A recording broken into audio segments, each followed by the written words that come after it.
Hi folks, this is more on foreign policy, the new look and the new frontier, Cold War foreign policy. The new look is Eisenhower's, name of Eisenhower's plan, and the new frontier is Kennedy. Here are the couple things we're looking at for Eisenhower. Korea, Iran, Guatemala, Vietnam, Egypt, Hungary, and the rest. Korea we've already talked about. Couple of important parts. This is the first war the U.S. will be involved in, that the military is desegregated, so white and black troops live and eat and train and fight and die next to each other. But one of the reasons why this war came to an end as fast as it did, or at least a ceasefire, was because of the death of Stalin. As I mentioned before, the new Soviet leadership did not want this war, could not continue paying for this war, and so we got the end of it. Well, there was a wave of nationalism across the world after World War II. Countries wanted to throw the shackles of foreign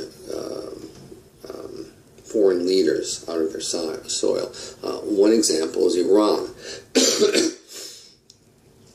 Iran was relatively occupied and controlled by England, and that's because of an oil contract England and Iran signed in like 1904, 1906. So anyhow, Iran remains neutral during World War II, but the United States and allies use Iran to ship weapons and other stuff to the Soviet Union. So Iran is going to play an important part since they share a long border with Russia. Anyhow, in 1953, the government of Iran has free and fair elections. And the person elected is this guy, Mohammad Mossadegh. Now, Mohammad Mossadegh was a strict nationalist who believed that not only the soil, but the resources of Iran should be used for the benefit of Iranian people. So, he ran on the idea that if elected, he will nationalize the oil fields. In other words, England will no longer be taking all their oil, all the money. Iran will use the money from oil to build their own country. Well, so that's what he did. He won. He became prime minister. He issued a decree declaring all oil companies owned by the government of Iran. Well, England didn't like that. England was neutered militarily after World War II and couldn't really do anything about it. So England turns to the U.S. and the Truman administration says, well, let's see what the CIA can do. So the CIA goes into Iran and pays off a number of military members to launch a coup and arrest the democratically elected leader of Iran, Mohammad Mossadegh, and will put in his place a dictator with the title of the Shah of Iran. Shah is the Iranian, or the if you prefer, the Persian version of king or Caesar. So the Shah of Iran will become really good friends with the U.S. and vice versa. We will build up the Shah's army, so it is the fourth largest army in the world. You got the Chinese, the U.S. army, the Soviet army, and then the Iranian army. He is a evil, brutal dictator that will just slaughter his people by the sackful until 1979, and will support this. Excuse me. In 1954, Guatemala held free and fair elections. And the person running for president who will win is this guy named Jacobo Arbenz. Arbenz was a nationalist who said that the resources of Guatemala should go to support the Guatemalan people. Now, the vast majority of Guatemala's agricultural lands were owned by an American company called the United Fruit Company. Well, Jacob Arbenz wins the election. He nationalizes the agricultural arena. The United Fruit Company loses a lot of money, and so the United Fruit Company goes to President Eisenhower and says, we must do something about Arbenz. Nationalizing land is clearly a sign that he's a godless communist. So Eisenhower turns to his Secretary of State and U.S. Ambassador to the UN and says, send in the CIA. So we do. We pay for the Guatemalan military to overthrow the democratically elected president and government of Guatemala, and we will, in its place, insert a military dictatorship that will last for over 40 years. A military dictatorship that will be supported through arms, through money, through stuff, through diplomacy, and a military dictatorship that will slaughter its people by the sackful. By the way, John Foster Dulles and Henry Cabot Lodge were not only employees of the U.S. government, they were major shareholders in United Fruit Company. So when United Fruit Company talked to Eisenhower, it was really these two major shareholders, Secretary of State Dulles and U. Ambassador Lodge. Interesting. Well, United Fruit Company needed to change its image after this Guatemalan coup, so they changed their name to Dole. Vietnam was a country controlled, occupied, whatever you want to call it, by the French since the 1880s. French was widely spoken. France tried to turn Vietnam into a Catholic country. The clothing was French, the culture was French. And then the Japanese took over and kicked the French out during World War II. Well, during World War II, the U.S. is going to pay various Vietnamese people to spy on the Japanese. One of them was known as Agent 19. Well, World War II comes to an end. France says, we want our own territories back. We need your help, U.S. And as I said before, President Truman, in October of 1945, uses ships of the U.S. Navy to escort Vietnamese soldiers into Vietnam. This is 45. The Vietnamese people are not very happy, so there is a war. And the culmination of that war is a battle called Dien Bien Phu in the mountains of northwestern Vietnam. That's the end of the French occupation. Here's a photograph of Vietnamese forces on the French military fort Dien Bien Phu, waving their own flag. So, the U.S. begs the French to keep on fighting because we don't want to lose two countries in the same year. We already lost half of Korea.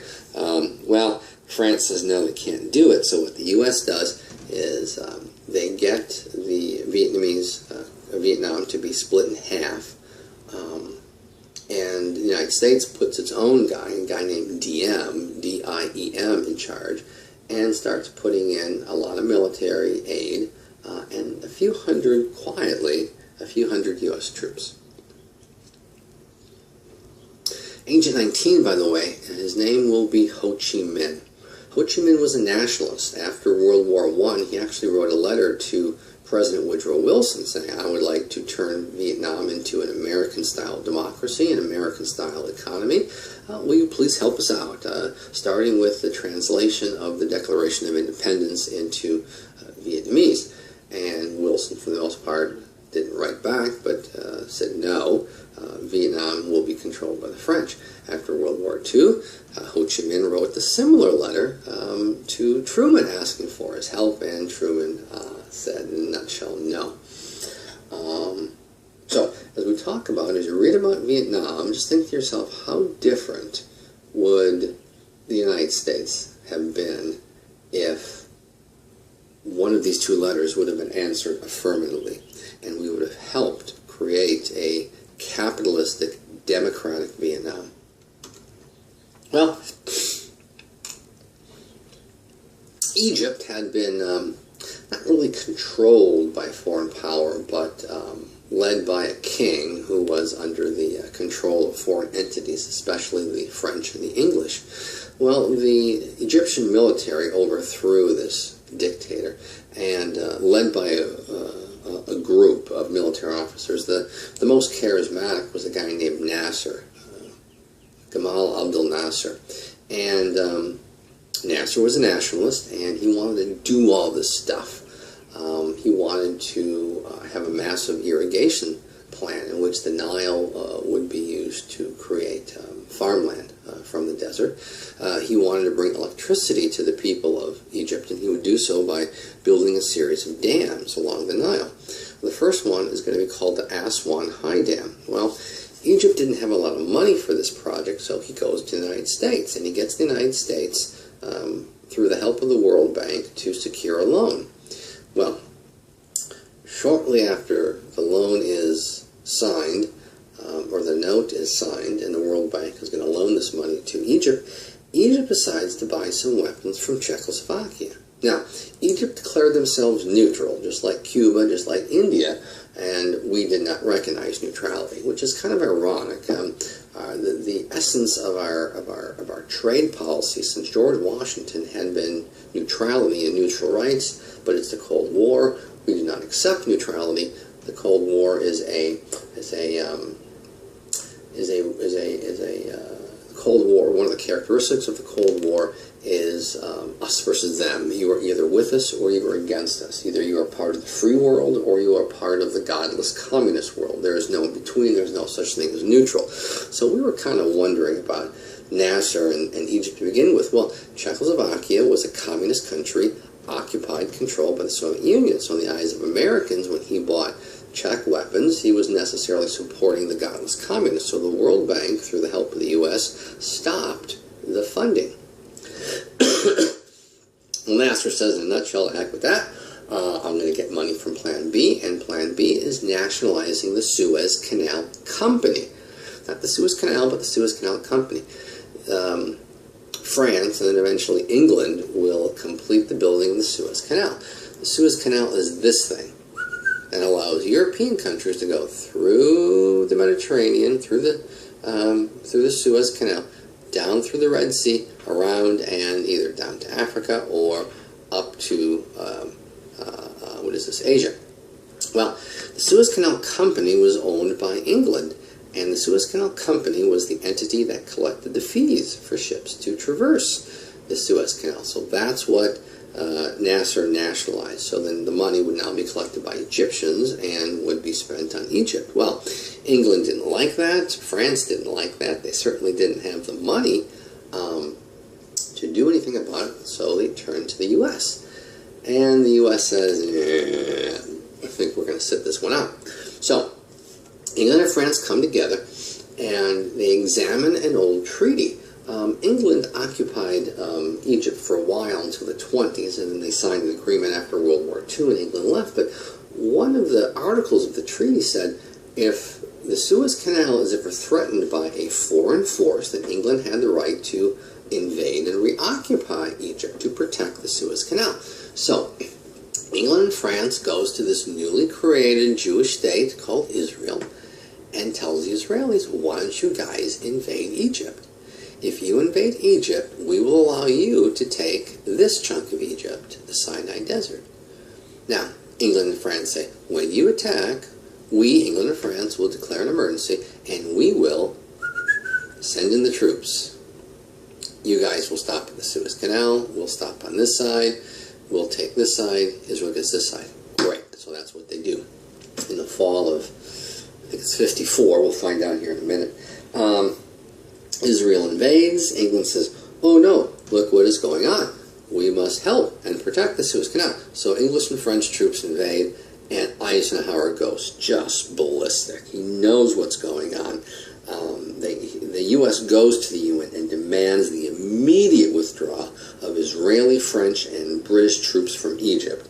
Now, why would they do that? Why would they demand that two allies, England and France, Israel's not an ally, to withdraw from a country that we're questioning because they declare their neutrality, i.e. they're not with us? And that's because, I guess it happened in 56. Because that same time, the Soviet Union invaded Hungary.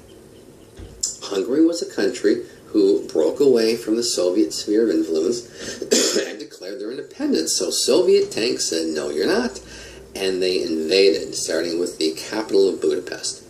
So there was no way that the U.S. could go to the UN and demand that the Soviets withdraw from a country without demanding that all foreign forces withdraw from Egypt. Well, We developed something new called the Voice of America in 1953. The Voice of America was basically taking native-born speakers, having them read news about how horrible their country is, about how wonderful American democracy and capitalism culture is, and they would be broadcast into the countries of their language skills. So we would take Vietnamese people, and they would read articles about how wonderful the U.S. is and how horrible the godless communists in North Vietnam are, and we would broadcast that into North Vietnam. We would get Chinese speakers, we would get, who else would we get?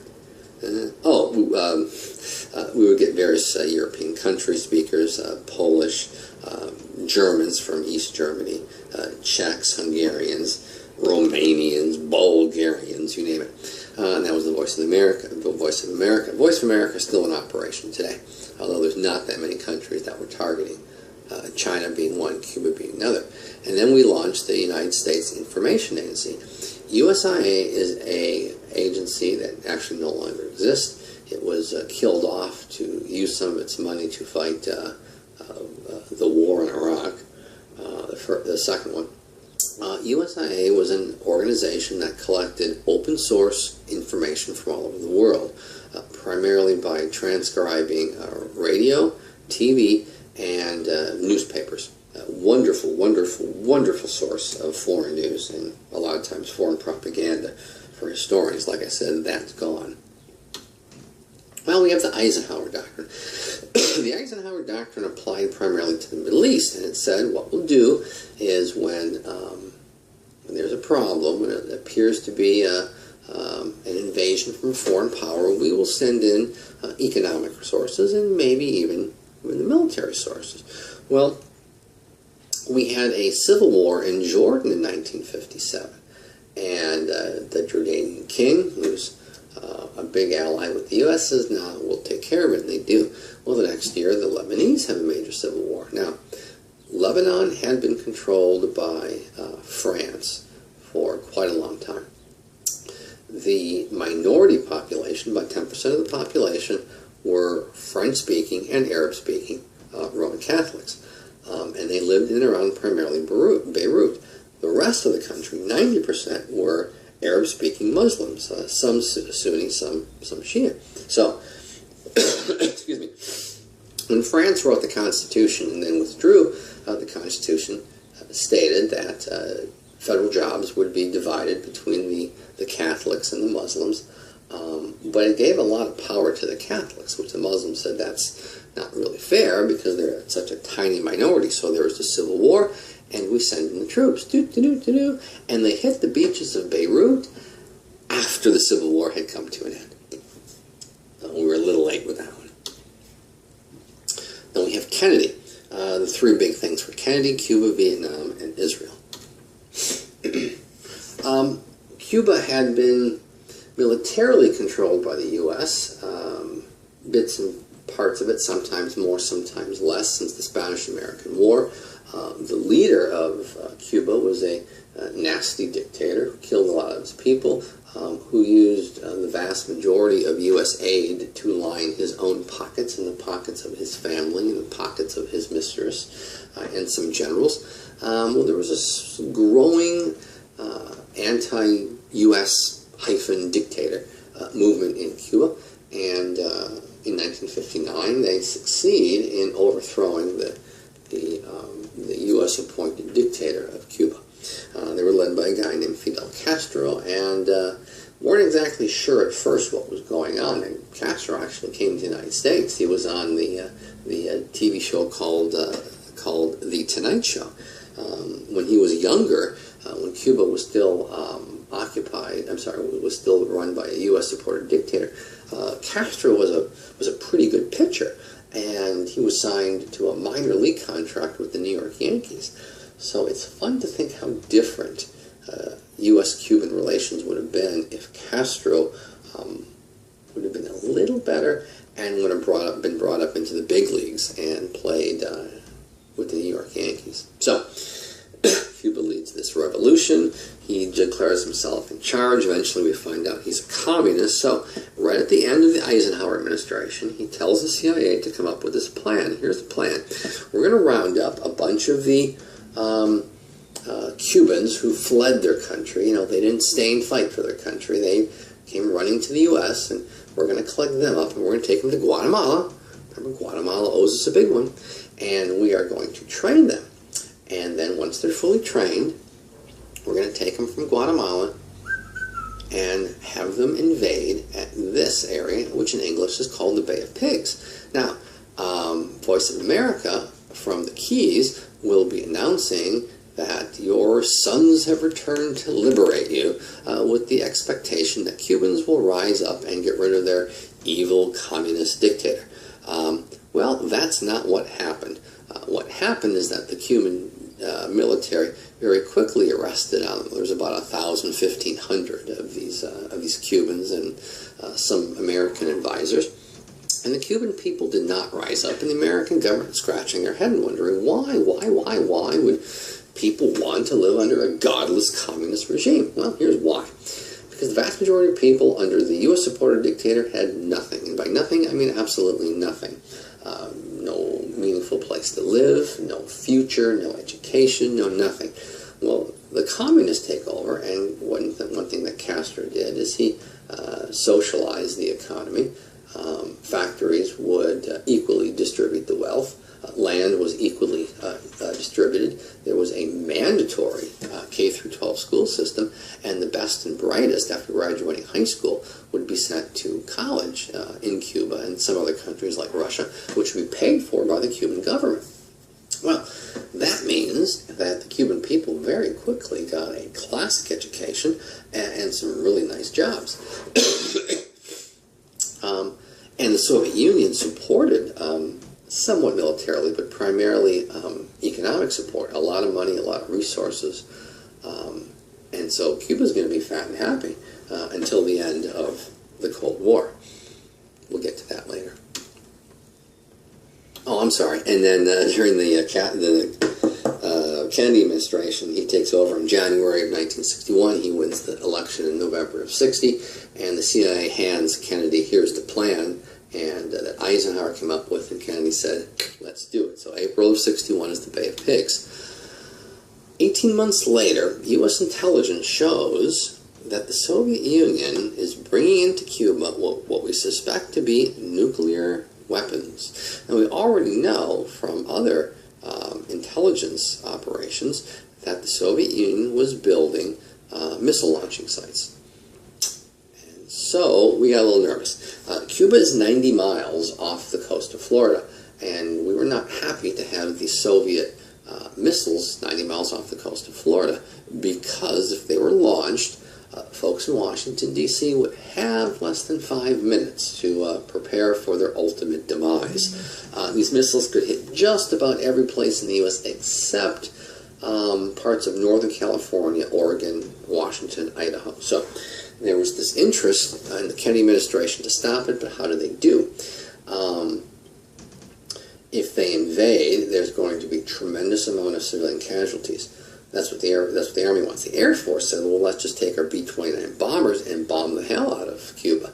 Well, one problem is there would be a lot of civilian casualties. Two, we're not going to get everything. And what happens if the Soviets launch? So here's Plan C. Plan C is to throw up a blockade and prevent the Soviets from bringing in the actual atomic or nuclear missiles. Well, the problem with that is that a blockade, according to the United Nations, is in violation of international law and is an act of war. So we can't do that because we don't want to have war. So John Kennedy, President Kennedy's brother,